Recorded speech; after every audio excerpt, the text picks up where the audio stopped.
Hi guys, this is Jim Bounds with Motorhome Rehab Ranch, and this is going to be episode 2 of the shocking story of the GMC electrical system. I had some good response to the one we did the last one. You need to watch that one before you watch this one because I'm going to talk about a few things that I talked about there. And I do like the comments. First, the glasses, I'll take those off. And 2, is the sound any better? I want to get a GoPro or something. So hey, send me $1. But my laptop's getting torn up here. So listen, before we get into electrical, Willie and Nancy, are you watching? We made some good decisions on something. Right now, we're in Willie and Nancy's coach. When we did the vacuum form and all that, they wanted to go with some pull-down roller shades, which is pretty cool. The reason they wanted to do that is because, if you use cloth blinds, it holds dust mites and smells and all this kind of stuff. And micro mini blinds, you got to dust them off all the time, and she does not like dust. So they picked these up. And Willie, check this out. We made, swing it over here a little bit to the thing. Yeah, right there. We made a perfect decision. Watch this. Goes right behind the bunk. Isn't that nice? Right there. So we did the deal. It's all going to fit. Okay. So now let's talk about electrical. Last time we were talking about 12-volt electrical systems and charging and stuff like that. And I talked about some different components. And Dean Washachek, hey Dean, thanks, gave me a suggestion to show those parts. And I do. I want to show them to you, and I want to tell you there are some other things that people use, and I'm okay with that, but you're asking me, my personal bias, subjective opinion, right? Well, that's what you're going to get. So, we were talking about having battery shutoffs. Very important. If you have a fire and it's a Class C or electrically ignited fire, what is the first thing you want to do? You want to turn off the power, right? Well, when we do restorations, we try to move all the batteries up front in the under the passenger front hood, because if you have a fire, if you can get the presence of mind to run up and pull that hood, and you have switches kind of like these. This is a sealed marine battery switch, on, off. Turns the battery off. If it is a fire, you just kill the ignition source. If the battery's dead, you can feather that one. Have another switch over here that buses the living area to the engine, and you're running. So you want to have some switches. Now they make some big old honky ones. Hard to find a place to put stuff like this, but if you want to, that's fine. These run about $30. Those, 35 or 40. But you really want to put switches on your batteries. Now, next thing, boost solenoid. On your dash, the button says battery, boost, normal, right? Well, what that does, and when you push that button, you should hear a click over underneath your passenger front hood. When you push that button, it clicks this thing. This is a battery boost solenoid. What that means is when you energize it, push the button, these two terminals right here are connected together momentarily while the switch is down. This side normally is your engine battery. This side is your living area battery. So when you push the button, it ties them together. If it's the best to start your engine with as many batteries as you can, as much current as you can, because it's better on the starter, better on the cables, connectors, and all that. So if you can remember, it's hard for me to remember too, but if you can remember to push that button when you turn the key, and it might be something like that, the button's over here, the key's over here, you're upside down, but if you can do that, it'll always start better, it'll always start faster, and your starter will probably last longer too. Now, if you look in your coach and it looks like this, almost, it has a black case and a square top, that's the wrong piece, brother. That's a Ford starter solenoid. This is a boost solenoid. You say, well, they're about the same. No, they're not. They have 2 little terminals and 2 big terminals, true. But on a Ford, during start mode, one of those terminals supplies power to the ignition. It may work if you hook it up once or twice, but it'll burn out that little coil in there, and then it's done. It's done. Yours should look something like this. You know, maybe they mounted it upside down. I don't know. But it's going to look something like this. If it doesn't, or looks really grody, give me a call. We've got them. I think they're 24 bucks or something like that. Very important. This is a backup. This is a countermeasure. If you need more current, push the button on the dash. Now, like we were talking yesterday, we put one of these combined switches that electrically will do the same thing that does, but this has no solenoid, no switch, no nothing. It's just on off. Okay. Back this for a second, and then we'll get into the battery isolator. Before I lost my mind, I don't know how far back that was, but back in the 70s, I worked for Lafayette Radio as a bench tech. Remember CBs, breaker, I want to talk? Linear amplifiers, lollipop mics. Yeah, I can fix that stuff. There are two components in electronics that have the highest failure rate in whatever component, whatever you're working with. One are relays, and the other are motors. Okay, so this is a very important part, but when it fails, then you can't get the power to both sides. So you have a backup, you have a switch that literally ties them together. Not guaranteed, nothing's guaranteed, but I'll bet you dollars to donuts you look underneath your hood and this thing's original. Okay, I'd get another one, because when you push the button and it doesn't tie it together, maybe you ain't going anywhere. Very important part. Now, this is a battery isolator. This one's a little bit different than your original one. The original one only had 3 terminals. This is kind of a universal that's used for Fords and different things. But underneath the hood, this isolates the 2 circuits. You'll have, say, the living area going into here, the engine going into here, and then the center one goes directly to the alternator. Okay? This is a check valve. It will allow current to flow from the alternator through this thing to the living area battery and to the engine battery, but will not allow those 2 to see each other. It's a diode, 2 big diodes with a heat sink. Basically, it's a check valve if you think about fluids. Okay? Now, this is original equipment, and to be honest with you, my thinking, I like isolators over, they have some that are relays. You turn the key on, the thing ties them together. Now, that's a continuous duty relay, right? Relay. Remember the highest failure rate, motors and relays? Okay. This is a solid state device. It's 2 diodes. The reason the fins are on here to keep the diodes cool. Okay. It pulls 0.8 volts from the alternator to the battery to do its job, but it's solid state.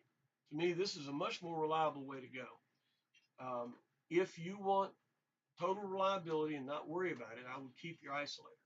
You want to play with games and do different things, and you're going to work on it and all this. You know, you want to put a relay in there. You know, you won't have your 0.8 volt drop. So what? My personal bias, subjective opinion is keep an isolator. Now, this is a 95 amp isolator. It's the same one that's in the coach. You say, well, wait a minute. That had a 100 amp alternator in it, right? Remember what we talked about last time? Bullshit. It does not put out 100 amps. If it did, they put a 130 amp isolator. You say, well, I want a 130 amp isolator. Why? This is all you need, unless you go with bigger batteries and bigger this and bigger that. Then everything has to be built up. You want to have a good balance. You want reliability and you want performance. Okay? You need both, not just one. So this battery isolator, I would change it too. It's an electronic component, 40 years old. You know, this is the main component of your 12-volt electrical system. In the back of your coach, in the living area electrical system, in GM floor plans that's in the hallway, there's a fuse block for all of the 12-volt accessories in the coach. You know, your furnace, your lights, all that stuff, water pump. Well, it's a glass fuse, you know what I mean? The old AGCs, they're called AGCs. They get little prongs that grab the little glass dealy bop, you know, and you're supposed to look at them, see if they're blown or not. Those fuses blow on the end. Half the time they'll blow on the end, not in the middle. It doesn't do any good to look at them. So having a glass fuse might work out back in the 40s, but we've learned a little better. ATC style fuses, plug-ins, you know, the one Europeans people call them, the different colors, like a 20 amp is yellow, a 10 amp is red, that kind of thing. This is a new fuse block. This is a 12 position, 12 volt fuse block for ATC fuses. You get corrosion on the ends of those fuses, corrosion on the little grabbers, and then it won't pass current. It might read, but it won't pass current because it's got old. So you take them off, you file them and sand them and pray over them and stick them back in. It'll probably work again. Much better. Change your fuse block. These things are cheap, 15 bucks or something. And it's really not hard to do. I mean, the main current goes in this one. And each one of the circuits comes out of there. You'll have a bunch of them left, so you can put all kinds of doodads, right? That's what you want to do. So I would change this. Very important, because the half-life of the old glass type fuse holder was 1989. You know, so you want to change your fuse block. Battery converter. Now we talked about converters. This takes 110 volts AC power. Creates 12 volts to charge your batteries, run your lights, all that kind of stuff. This is the same current rating as the original buzz box, 40 amps. This works real well for charging one battery or two batteries. If the batteries are really dead, you want to do them one at a time. That's why if you have two batteries in your living area, you want to put an A-B switch. A, one battery, B, the other battery, C, or A plus B, both of them in parallel, like we talked yesterday, or off. Okay. This is a 40 amp is pretty good for that kind of battery and that kind of support. If you're going to golf cart batteries and big D cells, I'm not telling you don't do it. You know, it's cool. You're going to need a bigger one, 80, 100 amp. You know, these are probably best part of 200 bucks. You know, the bigger ones are more money, of course. So you buy the power converter depending on how you're going to use the coach, what kind of batteries you're going to use, and that kind of thing. This is a PD Dynamics 9140 basic system. It does not have their super duper, you call it a charge wizard, where you got a button you can push, a little green light that flashes, gives you an opportunity to screw up your power converter. I don't know. If you want more buttons, see, when I was in electronics, it's a highly technical term called KPDs. Ever heard of that one? Good acronym. Knobs per dollar. Okay. If you want KPDs, then get all kinds of stuff on it. But if you want to charge the battery, this is a two-stage charger. It'll charge for up to 40 amps until it sees the battery's charged, and it'll drop back to probably maybe an amp or a half an amp or whatever, trickle charge. You want that, right? Minimum that. You can put, these things are so reliable, you can put it in there and screw the wall shut. I wouldn't do that, of course. But I just mean that a power converter, and use solid state, real light, power, do that with your buzz box. Power converter, they're pretty inexpensive, and they will keep your battery charged and top charged, won't boil it out, and you'll get as much as you can out of your battery. Okay. So those are some of the components that we were talking about yesterday.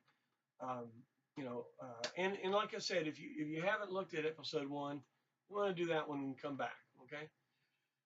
Okay. Moving on. These are components we talked about. Moving on from there. Okay. You have a living area and an engine electrical system. You want to have ways to turn off batteries. You want to have ways to put your current back and forth each batteries that we talked about. You want to be able to charge one, the other, both, all that kind of stuff. So we've talked about that. Alternator. Remember we talked, the alternator doesn't put out 100 amps. It puts out as it's needed, okay?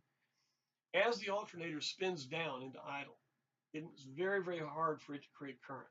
Alternator will do that at idle, but it creates a lot of heat, and you're better off not having the alternator charge hard at idle. If you want to try to charge the battery up a little bit, then high idle the car. Let the battery give the alternator some RPMs. Let it spool up. Let it get some current available to shoot out. Okay. We do a modification on the alternator. We change the alternator light circuit. Okay. A lot of people look at alternators and they say, "Oh, that's magic. It creates power. Ooh, black hole." Well, not really. Okay. GM alternators are different than Ford alternators, are different from Chrysler alternators. Why? I don't know. Somebody wanted to do it. On a GM alternator, there's 3 wires. There's one connector, and there's one wire going over to a terminal. Okay? This connector, okay, you have two wires, have one larger wire and one smaller wire. A larger wire is what's called a reference voltage. A GM alternator has its regulator built into the box, okay? But the regulator needs to see a reference to turn on. It needs to say, okay, what is the battery, right? What's the voltage of the battery? If it sees voltage lower on the other wire, it turns on the alternator, okay? So this is the trigger wire. This is your reference wire. And then the one that's bolted to the alternator, that's your output wire. That goes directly to the isolator. Now, if you say, I don't know if my coach is charging or not, okay? Easy peasy. Turn on the engine, get it running, take that connector, unplug it, and take a voltmeter and read both of those wires. It's going to read somewhere around 12 volts.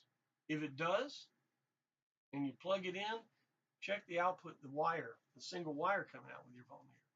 If it doesn't have any output voltage, yes, your alternator is bad. Two wires hot, this one no output, bad alternator. Okay. Now let's talk about these two wires. The larger one is a reference wire. The smaller one is a trigger wire. What it has to be is always just a little bit lower than your reference. In other words, if the reference is 12.65 volts, which is a fully charged battery, there's a resistor put on this line that drops that voltage to 12.2 or something. That's what the regulator says in the alternator. Oh, we need to charge. Boom, shoots power out the other wire. That's why if you don't have a reference or you don't have a trigger, you don't have output. But if you do have a reference and you do have a trigger and you don't have output, it's bad. Pretty simple. How can we modify that alternator to work a little better in our application? And how can we protect ourselves a little bit from electrical fires? Now, you may have heard about the nichrome wire saga. In the dash, right behind the radio, down middle lower, there's a harness that runs from the fuse block over here. You look at it, it's wrapped with black tape or, black plastic. And inside there is a 36-inch long piece of single strand nichrome wire. It's called resistor wire, okay? And the distance of the resistor wire will tell you the value or the resistance, how much it will drop, right? Well, 38 inches long equals about 10 ohms, okay? At 10 ohms, it drops it down to a certain voltage. And the alternator says, oh, the thing's running. We don't have much running, but we'll turn the regulator on, put as much as we can. And as it spools up, we'll give it some more. Well, a couple of problems. One, we got 3 batteries trying to be charged at idle. The alternator doesn't want to do that. Number two, that nichrome wire, 38 inches of it, is wrapped around the harness and then tape's put around it, right behind here. Okay. Now remember, that's a piece of toaster wire or a heater wire. It gets hot. The resistance, anything that creates resistance, byproduct of resistance is heat. Okay. That wire gets hot, melts itself into the harness, and now we have ghosts in the machine. The whole harness is melted. Why does it happen on these GMCs and on every car? Because this is the same circuit that every GM car in the 70s used. Why don't they have problems? How many batteries do we have again? Okay. I think that's the problem. We're asking that alternator to do more than it was designed to do, because that's a car alternator. It's not designed to charge 3 normal batteries or 2 golf cart batteries in a battery or whatever you put in there. Okay. What can we do? We want to cut that alternator down from putting out current at low RPM. We want to change the charge rate, right? We want it to charge more as the RPMs go up. We want it to charge less when it's at idle so it doesn't get too hot, okay? Plus, I don't know about you, but I'm not excited about having a toaster wire wrapped around my harness making my alternator work. I don't want that. So what we do is we disconnect that alternator circuit, that resistor wire. You can go on my website on gmccoop.com, look under tips, and go down and read alternator light circuit. Read that. There's a drawing at the end, show you how to put it in. But basically, I'm copying the nichrome trigger wire circuit on a ceramic resistor under the front hood, so it's safe. And I'm changing the value from 10 ohms to 100 ohms. What that does, it retards the regulator where it doesn't charge as much at lower RPM. We found this out. I actually came up with this because I want to get rid of the nichrome wire. But we found out we had a good side effect in that it changes the charge rate. So it doesn't charge as much when it's at idle, but as you ramp up the RPMs, the charge rate increases. Now I'd rather the thing to not charge as much when you're sitting at idle and charge more when you're on the highway. Or not charge more, but charge normally on the highway. That way maybe the alternator lasts longer. I don't know. Maybe it will, maybe it won't. But I'll tell you this. You won't have to worry about a single strand nichrome toaster wire melting the harness inside the dash. Okay? So I think this is something that really people want to do. And like I said, go to my website, read about it.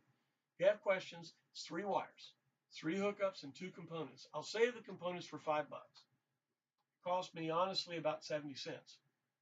The reason I'm charging you $5 because it costs you more than $5 in gas to try to go get them. Okay? So buy it from me for $5. I'll send it to you, even tell you how to put it in. I think that's worth $5. What do you think? All right. So we need to make the coach work the way we want it to work today.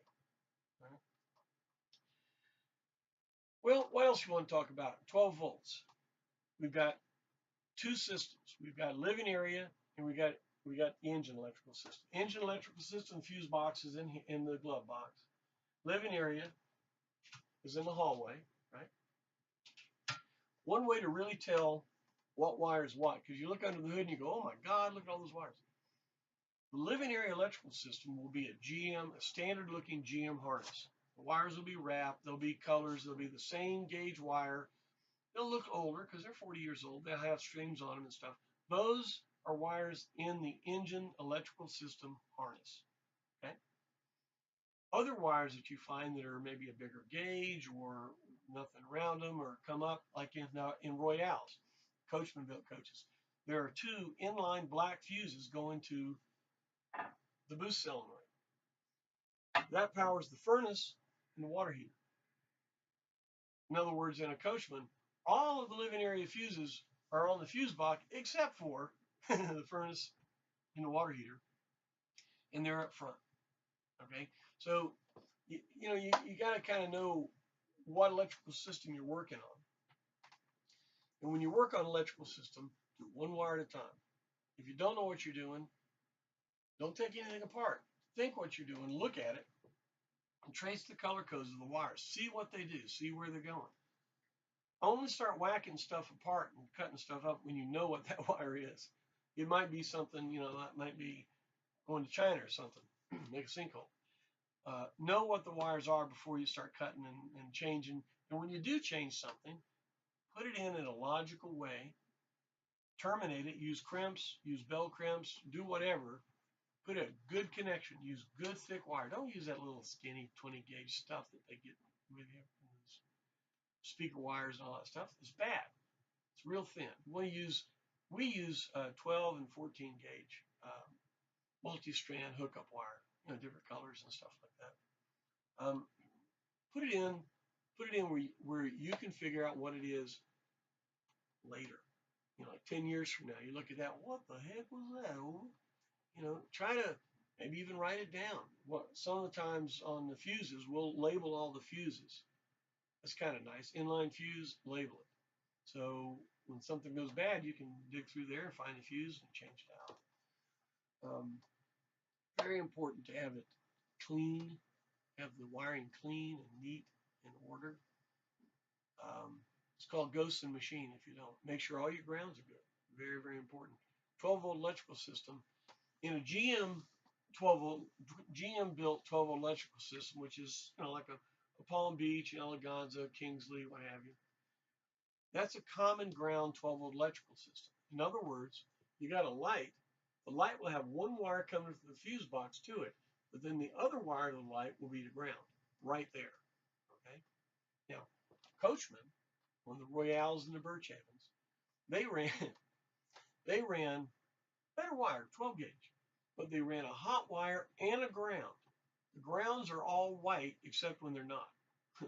There's a couple of hot wires that are white, but they run all the ground wires to the fuse block to a terminal, and then a hot wire to each one. Okay, so you got to know which coach you have and how it's wired. If it's common ground or it's floating ground. Floating ground, again, the wires go all the way to one point, and the point's at the fuse block. If you have a Royale, look at your living area fuse block, and you'll see it. You'll see one block with a bunch of white wires going to it. That's your grounds. Okay. So whenever you're in there, know if it's a ground or you know, go to the chassis for ground or what have you. Okay. We haven't talked to any about AC electrical system, and we'll get on that one on the next episode.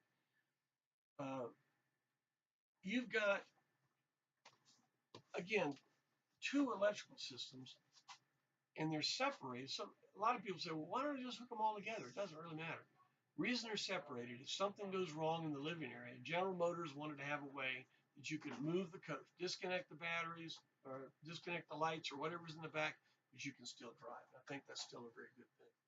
When I'm on the highway, although I turn the combined switch on and let all the batteries go to. You say, why? Well, remember that regulator in the alternator? It has that reference wire, and it goes to the engine battery, right? Well, say you're going to charge 2 living area batteries and 1 engine battery. Well, the alternator is looking at the engine battery, and if the engine battery is charged up, the alternator kicks back and doesn't put out much power. Okay.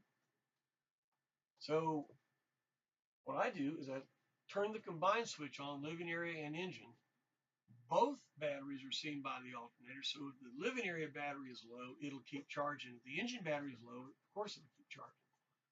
But when I camp, when I park, or whatever, if I'm going to be dry camping, I want to separate them because I can party all night and the engine will still run. Okay. If you're plugged in, you could leave it on and it would charge all your batteries, if that makes sense. Okay, this has already gone on. God, we're going on 30 minutes. Holy moly. I need a lunch break. I hope this was good for you. I hope you learned some things. And if you did, and you want to support us, send us a buck. Yeah, this is the political announcement, kind of like NPR. If you would like to join our club, it's $50, and we just changed on the website. That look on the right as you're looking at the website, you'll see the dollar donation, or you'll see the $50. A little bit of explanation. We'll have some more perks on the club as we get going. There's a link there. There's a link there now for. Oh, cool. There's a link there for you. Hit that.